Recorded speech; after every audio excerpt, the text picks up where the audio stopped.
So when you're trying to lose weight or you're trying to eat better, one of the most frustrating things is when you feel like you're making all these changes, but then you're not seeing the result that you want to see. So if you are making changes to your diet, you're doing all of these things, you're trying to eat better, but you're just not losing weight, there's usually one of three reasons why. And I'm going to go over exactly what they are today. And hopefully by the end, you can diagnose which one this is for yourself. But if you're not sure, definitely reach out to an expert like us at Nutrish Mish, and we can help make sure that we get you there, because this is exactly what we do. So the first one, all right, and this is where we have to do a little like self-reflection here. The first one is sometimes we're not being totally honest with what we're eating. Sometimes, especially if you have a history with weight loss or history of dieting or whatever, like there's been some kind of like internal shame or internal battle for what you're eating, and you were told, oh, I really shouldn't be doing this. You make yourself feel guilty about it. So that in that kind of context, it maybe is hard to look at. I work with a lot of people. Sometimes I'll be like, oh, well, I just had like a handful of like my kids' chicken fingers, or I just had this, or I just had that. And it's really easy to kind of subconsciously not even realize that you did that, but sometimes those are the things that are adding up more than you realize and are making it very difficult for you to lose weight. So the first thing, look internally and see if you're being honest with yourself. If you struggle with making yourself feel guilty about what you're eating, if you struggle about, you know, all of those types of things, that's definitely something that we help people kind of quiet that food voice in your head or that guilt voice in your head, which is a very important part of the process. But the first step is really be honest with yourself with what you're eating, because sometimes it's just the fact that like you're missing some things, not necessarily on purpose, but when you look a little closer, there's a lot of places where you can improve. So the second thing is you might be very diligent about what you're eating and you may be very accurate with it, but the eating changes that you made might not be solving for a problem that you had. With nutrition and eating, we need to look at you as a whole, and we need to see where your strengths are and where your weaknesses are. But not every program and not every philosophy out there is going to solve for every problem. Usually they only solve for one. So for example, let's say you are somebody that's trying intermittent fasting.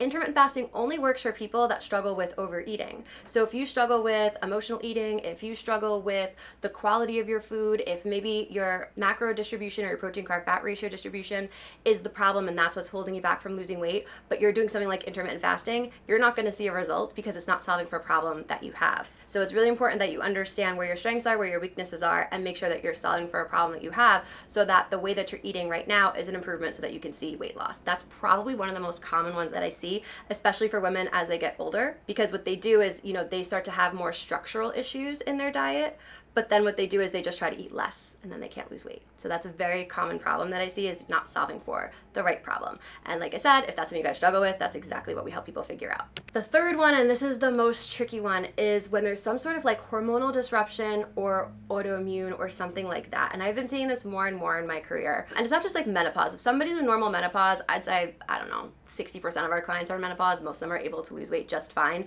But there are some people that have like really crazy hormone things going on, or maybe they have an autoimmune condition, and that makes weight loss a lot harder. For example, if your cortisol levels are elevated, right, it's very difficult to lose weight because your body is in this kind of fight or flight. It's trying to keep you alive, so it thinks fat saving is good, so it could store fat very easily. If your hormones are a little bit off, maybe you're going through menopause, it could make it a little bit harder. Same thing with an autoimmune condition. Sometimes inflammation makes it very, very difficult to lose weight. So those are the hardest ones, and a lot of times people go, they get their thyroid checked. Sometimes people get their thyroid checked and their blood work comes back normal, but they still have symptoms even though their blood work comes back normal. It's one of those things where I feel like, you know, modern day medicine hasn't caught up to modern day problems yet. And it makes it very difficult because in this country, when there's medical stuff, they look to kind of find, you know, solutions for symptoms, not necessarily find the root cause of the problem. So it does make weight loss hard. Now, even if you do have this going on, you can still lose weight. You might not lose weight as quickly as somebody, you know, who doesn't have these things going on, but it's still possible. It's very, very frustrating. But in this case, you want to really focus and celebrate consistency over everything else. I have a client that really struggles with hormone imbalance. You know, she's working with her doctor right now. We've been really optimizing her eating habits on our end while they're trying to figure all that out.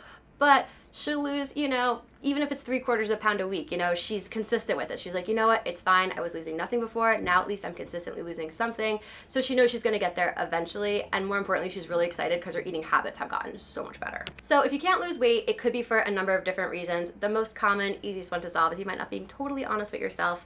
The second one, a little bit harder to figure out. You might be eating through a philosophy that's not necessarily solving a problem that you have. And the third one, which is the most frustrating one, is medical. So it could be hormones.